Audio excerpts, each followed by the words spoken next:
a career coach. In this Lunch and Learn session, I'm going to talk all about how to job hunt in December. So, you might have heard that when you look at the calendar of the year, December and January, those are slow months for hiring. And that is true. A lot of people are taking breaks. I believe there's over 20 different religious and cultural holidays. They're just between the middle of December and the middle of January. So wherever you are in the world, there are plenty of people who are just kind of taking a break. And it doesn't matter if you're in the northern hemisphere and it's all snowy and wintry and you just want to take a nice nap, or you're like me and you're in the southern hemisphere and maybe you want to go out and play and enjoy the lovely sunshine. Either way, this time of year can be a little tricky for job hunters. Now, before I get into some tactics that you can use to, look for your work during this time, I really want you to think about, do I really need to spend this time, which is often spent with family? Should I spend it on LinkedIn looking for work, that kind of thing? Now, I get it. You're probably not a princess. You don't come from I don't know, you're not a scion of an industrial family. You're not like the Monopoly man. Yeah, if you're watching this, how to look for a job in December, how to job hunt during this month, you obviously are needing a new job. Maybe you're unemployed, maybe you're unhappy in your current position, maybe you are looking into the future and you are seeing maybe layoffs on the horizon and you just want to get ahead of stuff. I completely get that. I just want to throw that out there that sometimes if we are in a situation in our job hunt where we are tired, we are jaded, everything feels like garbage, that can be a sign that you're a little burnt out. You might need a break. Now, why I also say that is because for many people, there will be most likely some delays. So just expect that. This is the time of year when HR kind of turns their attention towards end of the year things, taxes, payroll, compliance, blah, blah, blah. So their focus is split in the people department. So keep that in mind.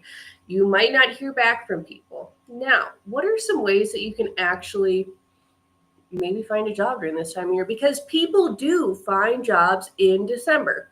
Now, one, if you have applied to some jobs, maybe you did some interviews, you haven't heard back from people, right now, this is going to be a good time to do follow-ups with any interviews that you've already had. Get on people's radar before folks start logging off for the holiday season. That is imperative. Do not wait until Christmas Eve to reach out to people, because you're not going to hear back until New Year's most likely. So this is a really good time for anything to just kind of get those necessary follow-ups finished so you can hopefully ideally hear back from people before the companies just kind of slow down for the holidays. The next thing that I would suggest is that if you are on LinkedIn and you haven't already tried to train your algorithm to show you postings from recruiters, this is a good time to do so, because recruiters are still working. HR people and recruiters, they're different, particularly if they are a third-party recruiter. So they work for a staffing agency like Adecco, Randstad, Manpower, Robert Half. There's a bunch of them. I can actually give you guys a list. So if you see that on your list on LinkedIn or wherever you're professionally connected, that you don't have a whole lot of third-party recruiters, I suggest to start connecting to those in your area, because recruiters are still going to be working. They still have jobs that they need to fill. That's their one thing that they're doing. And oftentimes when they're in the holiday season, if they haven't filled their job requisitions, or like started getting candidates in a pipeline or something like that, they start getting a little desperate. They're posting on LinkedIn, they're sharing on their different social medias. Maybe they're, like trying to reach out to people who are already in their talent pool so they can fill that requisition, because they also want to, log off for the holidays. And right now, in a lot of tech companies, and also different staffing agencies, recruiters were also affected by a lot of those tech layoffs in this last year or two. So those people are working longer and harder to try to keep their place. So they're not going to necessarily be maybe like enjoying the work-life balance that, we all should. So that's why you want to keep on top of those people. Now, if you're not sure what sort of staffing agencies are legitimate, I completely understand. I get this question a lot. Now, when you go and you look on LinkedIn, a lot of people like can tell you like, oh, I've heard from this recruiter and it led to nothing. And if you look at that actual recruiter's profile, they were somebody who is based in another country and really wouldn't be what is technically considered a recruiter, but what they call a sourcer. So they are somebody who is essentially collecting resumes. They're often outsourced. They're not decision makers. They're barely even a gatekeeper. So oftentimes they are somebody who's going to waste your time. If you want to look for actual recruitment agencies, I would suggest starting with the local recruitment agencies in your area. While many of them have been bought up by the big boys, there are still some boutique talent agency firms left in most cities. And you can also look at some of the major ones that either have locations around the country or around the world. So some that I can think of, and I have a whole list of them, are Apex Systems. They work with big boys like Amazon, Walmart, and Apple. Kforce, they're known for working with companies like JP Morgan Chase. Lansoft, they work with US Bank. Macrosoft works with AT&T. Microsoft, not to be confused with Microsoft. Speaking of Microsoft, they often work with a company called Randstad, who also works with Wells Fargo, Cisco, and Walmart. So when you actually go to these legitimate companies, you're going to bypass those sourcers and those people who are not necessarily like, God bless them, but like they can't help you. They're just collecting resumes and stuff. So I'm going to share, see if I can share my list with you guys. Okay, I can share. Okay, so hopefully you can see my list right here. Take a screenshot if you want, or reach out in the comments if you're interested. I can send you this list. But like Avero works with Microsoft, T-Mobile. Beacon Hill works for Disney. And you might be wondering, okay, Sammy, I've heard that some of these companies are on like a hiring freeze. Like they're not, why would they use unemployment agency?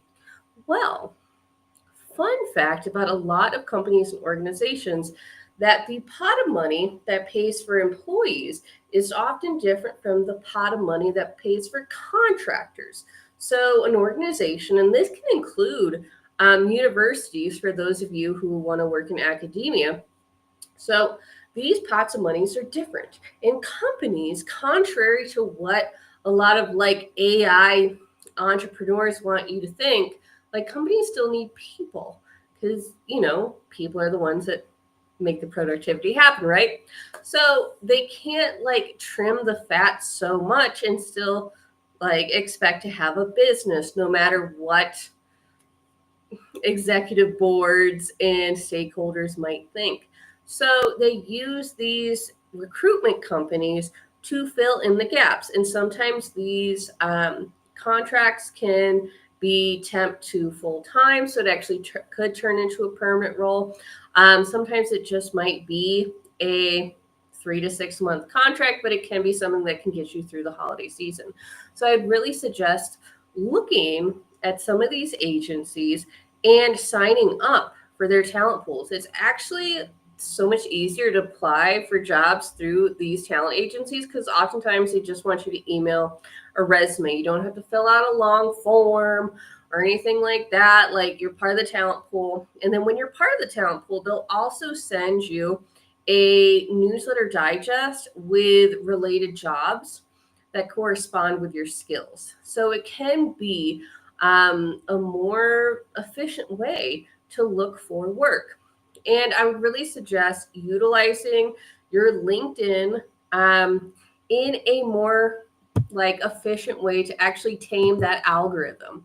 Because like a lot of social media, whatever you are like liking and commenting on, they're going to share more of. So if you spend all your time liking and commenting on stuff that's not actually helping you or bringing job leads, LinkedIn's just going to send you more of that. It's why I really recommend, if you're somebody who's in a place where you are just doom scrolling on LinkedIn all the time and you keep commenting and liking on everybody's like, like sad posts, that's all LinkedIn's going to send you.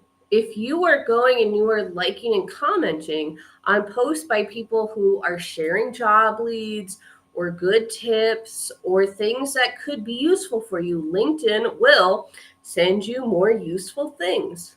Of course, like every algorithm in social media, there is definitely a what they call an enshittification process. So you can only train your algorithm like maybe 30 to 50% because LinkedIn's still going to send sponsor posts and stuff your way. But you can do a whole lot to make this more useful for you.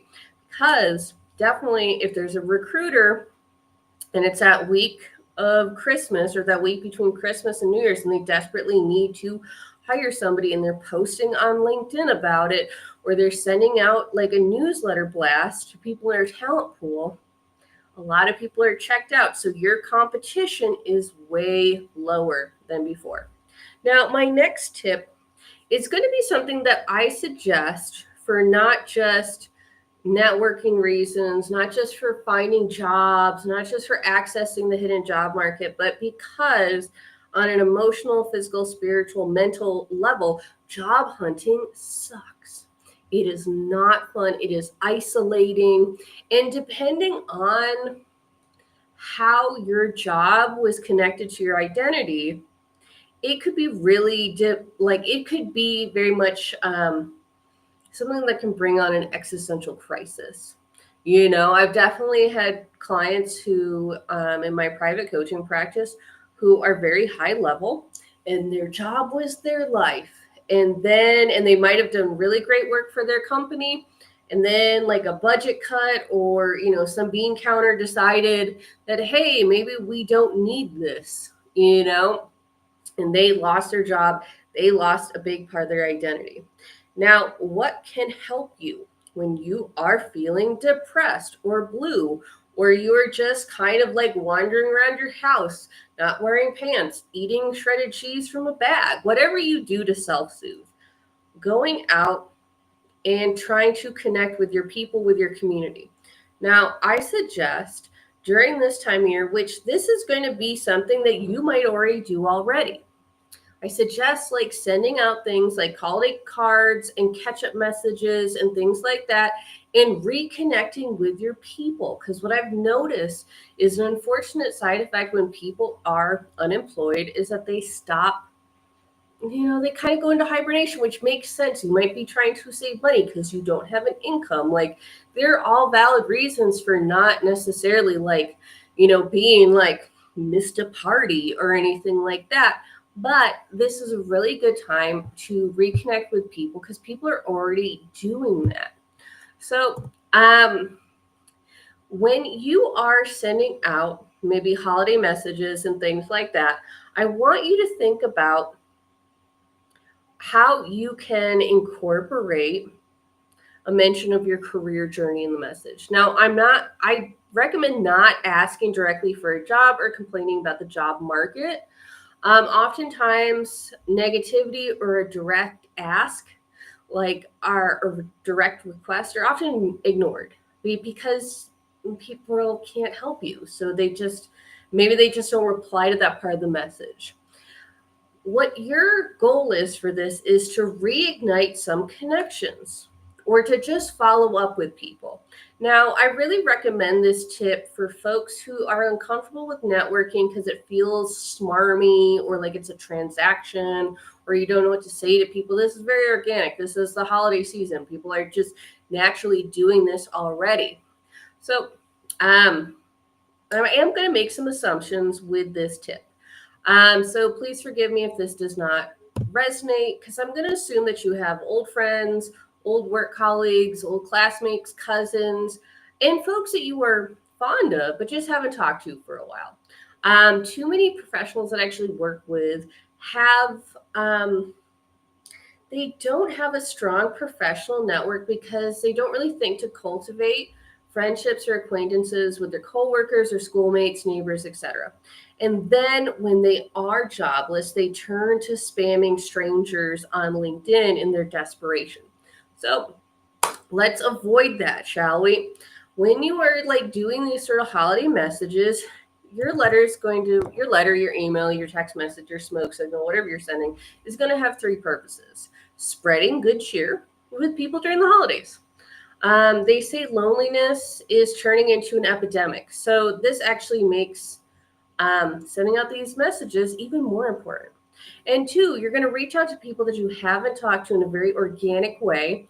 And this is going to be helpful because some of you will want to follow up with people because maybe you see on LinkedIn that their company has like a job opening. And this is going to make it a lot more organic and natural and less awkward for you because you've already been in contact recently. It's not you popping out of the blue being like, hey, Sharon, what can you do for me lately? You're already in communication. Now, in three, you're also going to plant the seed of information about your career. This will prompt people who already have job leads to offer them up. And they're not going to feel obligated. It's not going to feel like this weird thing where they're being forced into a guilt trip or a pity party or something like that. You're just saying, hey, I'm doing this, I'm doing that. Here's where I'm at in my career. And that can jog people's minds. And if they don't have a lead just then, if they learn of something in the new year, that little chestnut about you doing a career change and going to a tech boot camp, that could still be with them so they can reach out again. Now, you might be wondering what a holiday letter could look like. In my newsletter, I actually sent a bunch of examples about like type of letters that you could have. But honestly, if you've ever looked at a holiday letter, whether it's like a letter from the whole family where you give like a little update and stuff like that, you can have like a little line or something like so and so in the family, or I am freelancing web design while I'm job hunting. If you need a new website, let us know. So it could be just that casual. If you're just sending like a WhatsApp or an Instagram message to like a former work colleague, you can invite them out for coffee. Like tell them, oh, I can't wait to hear what you're up to. I've been, in the LinkedIn Thunderdome looking for a new gig in coding. It doesn't need to be something where you go into detail or send your resume. You want to prompt people to chat with you, give them a little bit of an update, essentially, spread a little good cheer. There's also a service that you can use, like InkCard. It's called Ink Cards. It's an app where you can send postcards from anywhere via an app. You can even use your Instagram photos. So if you're somebody like me and you just forget to go to the post office, that can be a really good service for you. So that's a little bit about how you can use just the holiday season itself, just to start some conversations with people. Now, another thing that I would suggest when it comes to job hunting, particularly in this year, what I've noticed, especially in the tech industry, because if you don't know, and you probably do, there's been a lot of layoffs in tech in the last year or so. And what I've noticed is since We've gone from, like, in 2021, it was definitely the employees had the power in the tech job market because of the great resignation. People were very picky and choosy. Companies really just had to get what they could get. And it was also during a time when a lot of companies were building up their apps and their e-commerce to just do more things online or with mobile technology because of the pandemic. So it was kind of a nice confluence of situations. Companies had a high demand, there wasn't as much talent, so the employees could ask for a lot. Now the situation has flipped. The tables have turned, unfortunately. So, what I've noticed is a lot of companies are not spending the same amount of money to place ads on all these different job boards, which is unfortunate for folks who really want to maybe work remotely. So, you've been leaning a lot on these remote job boards. A lot of companies are just keeping stuff to maybe LinkedIn or to their company pages. So I'm not saying that other job boards are useless. Honestly, a lot of them aggregate LinkedIn, but I would really recommend having a list of companies that you're targeting. Pick your interests, pick your industry, and have a clear focus. Go through your list, check the company websites because they might not be posting everywhere. I've noticed like this trend a lot with these big brands and prestige companies like JP Morgan Chase. JP Morgan Chase is not spreading their job listings around everywhere because their idea is that if you really want to work with us, you will walk your happy little behind to our company website. So that is a third tip that's very specific to this year. You never know how the pendulum swings. It usually does. I've been working with job seekers for the last 10 years now. It's unfortunately not my first rodeo in a bad job market. So I have seen it go up and down. And generally the tables turn again. So keep that in mind. Now, I had a question on LinkedIn about how to be productive during this time. Now, if you do choose to job hunt, you will understandably face a lot of distractions. You won't have maybe the same amount of free time because you have different obligations. Now, what I would really recommend is not to add more stuff to your plate, is to take stuff off your plate. So maybe you can add some Christmas cookies instead.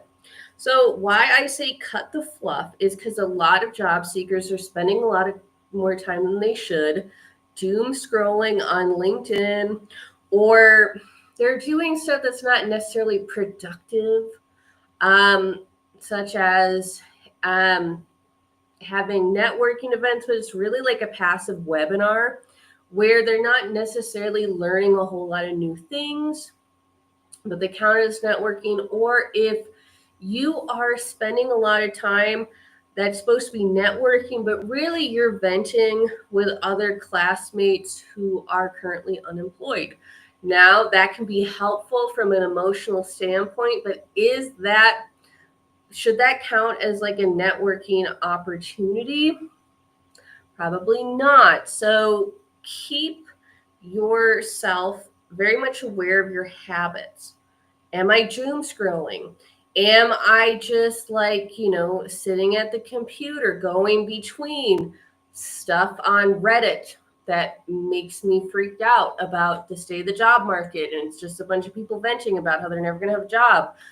That is valid. I'm not critiquing that. There's a time and a place. But is that time and place during the month where you could spend time with your family and your friends, enjoying the holiday festivities, whatever you celebrate? No, probably not. I would also suggest to use a timer because it can be really hard to get off LinkedIn or to, stop noodling around with your portfolio. So having a timer will stop you. Be like, I have to treat this like a bank robbery. I need to get in, do what needs to be done, and then get out like the cops are coming. That's usually my suggestion with LinkedIn most of the time. The next tip on how to be productive, and this could be something that you can have this be a networking or connection activity, is to buddy up with another friend or colleague or classmate or somebody to go get something done in a cafe. Spend an hour, have it be a co-working session. You can do it over Zoom. For those with ADHD, this is a technique that they call body mirroring or body doubling, something like that. And it's very helpful in making you focus and not procrastinate so much. And the last tip on how to be productive is very simple, and that is decide what needs to be done. Like sometimes people are not, they don't have a clear focus on what they want. You know what I mean? They read stuff on, let's say, LinkedIn or something like that, where they read a Forbes article and they're doing this and they're doing that. Um, they're not kind of doing the things that really make sense in a strategy. They're not saying, oh, okay, well, if I want to be X job in X industry, I should be thinking about these type of activities. They're kind of doing what is called the pray and the spray. So they're in panic mode, which I understand. I've been there. When I graduated my degree, I really felt like I was sold a false bill of goods, if you will, to sound like a big boomer about it. I felt like I was lied to because I was told that because my degree is in library and information science, and I was told that a bunch of librarians were going to essentially retire by 2010, and they would need millions more young librarians. But then the 2008 housing crisis and stock market crash, that was not factored into any of these projections. A bunch of retired librarians could not be retired, even though they wanted to. So they stayed on. And of course, we had different administrations that like to cut community budgets.